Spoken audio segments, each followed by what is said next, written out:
ilegal hasil penindakan yang dilakukan di bulan Mei. Dan dari sejak bulan Mei itu kemudian kita proses sampai ke pengadilan. Alhamdulillah sudah proses pengadilannya sudah keluar putusannya, dan kemudian hari ini kan sudah ada ketetapannya, dan kemudian ini kita lanjut ke tahapan pemusnahan. Nah, pemusnahannya tadi simbolis kita lakukan dengan pembakaran, tapi kelanjutannya sebagaimana teman-teman wartawan lihat, ini akan diberangkatkan ke Loknga, ke PT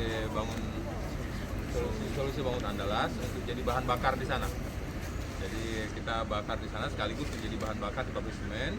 Dan ini adalah kegiatan penindakan yang kita lakukan di Aceh Utara.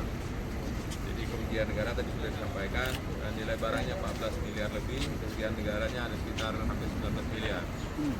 Jadi ini adalah kegiatan yang kita lakukan hari ini, dan mudah-mudahan menghasilkan sebuah efek jerah ya bagi para pelaku untuk tidak lagi harus melakukan tindakan ilegal seperti ini. Saya berharap dan mendorong semua entitas anak bangsa ini untuk melakukan kegiatan produktif dalam negeri lah.